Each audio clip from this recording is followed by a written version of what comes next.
సుబ్రహ్మణ్యేశ్వర స్వామి వారి కోవెల ఉండేదటండి. ఇదే స్థానంలో గర్భగుడిగా స్వామివారి దేవాలయం ఉండేది. కాలక్రమేణా ఇది భూమిలో కలిసిపోయింది అనమాట. ఇప్పుడు మర్లకుంట అనే ఊరు కంటే తెలగవరం అనే ఊరు ఉండేదట ఇదంతా. తెలగారం అనే ఊరు. ఆ ఊరు తర్వాత మర్లకుంట ఏర్పడింది. అప్పటికే ఆ ఊరు తెలగవరం అనే ఊరు ఉన్నప్పటికీ సుబ్రహ్మణ్యేశ్వర స్వామి దేవాలయం భూమిలో కలిసిపోయింది. తర్వాత ఇక్కడ గ్రామ ప్రజలు ఈ భూమి దొరుకుతూ ఉన్నప్పుడు ఈ వెనకాల పాత విగ్రహాలు దొరికినాయి. కాలభైరవుడు, చండీశ్వరుడు, సుబ్రహ్మణ్యేశ్వర స్వామి ఈ 3 విగ్రహాలు కూడా భూమిలో దొరికిన విగ్రహాలండి. ఇవి మనం నాగప్రతిష్ఠ చేసిన విగ్రహాలు. ఇవన్నీ కూడా భూమిలో పాతకాల విగ్రహాలు అన్నమాట. ఇవి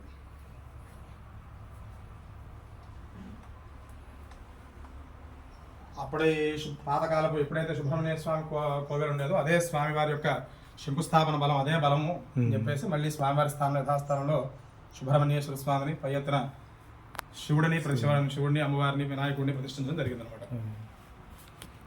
కారం చెట్టు పక్కనే ఉన్నటువంటిది పూర్వం సుబ్రహ్మణ్యేశ్వర స్వామి వారి యొక్క ధ్వజస్తంభంగా పెద్దలందరూ చెబుతూ ఉన్నారు. ఇది భూమిలో దాదాపు ఒక 14 అడుగుల వరకు లోపలికి ఉన్నది.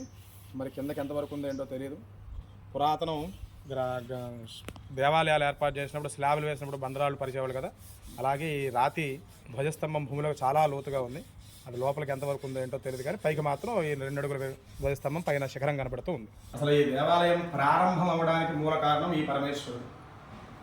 ఈ విగ్రహం మామూలుగా అందరూ పాత విగ్రహాలు భూమిలో దొరికిన తర్వాత చెట్టు దగ్గర పెట్టి అందరూ కూడా పాల్పొంగలు చేసుకోవడం, చెవులు కుట్టించుకోవడం ఇలాంటి కార్యక్రమాలు చేస్తూ ఉంటే, అలా కాకుండా ఒక శివలింగం, శివుడి విగ్రహం ఏదైనా పెడితే వచ్చేటువంటి భక్తులకు ఇబ్బంది లేకుండా కాస్త దైవ కార్యక్రమాలు చేసుకోవడానికి వీలుగా ఉంటుంది అని ఏర్పాటు చేసినప్పుడు ఈ విగ్రహం పెడదామని ఖమ్మం నుంచి మా గ్రామంలో ఉండేటువంటి ఖమ్మం దుర్గారు అంటారు, వారి ద్వారా ఈ విగ్రహం కుప్పల గోవిందరావు తీసుకొచ్చి ఇక్కడ 10 సంవత్సరాల క్రితం ప్రతిష్ఠించడం జరిగింది. అంటే ఈ దేవాలయం నిర్మాణానికి ముందే ఈ విగ్రహం పెట్టడం జరిగింది.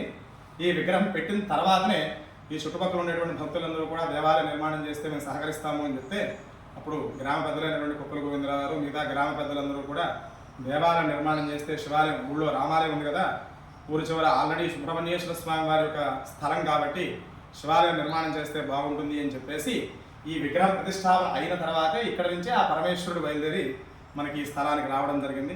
గుళ్ళో ప్రతిష్ఠించినటువంటి విగ్రహం కూడా కాశీ నుంచి తీసుకొచ్చి శివలింగం కానీ పానపట్టం కానీ ప్రతిష్ఠించడం జరిగిందన్నమాట.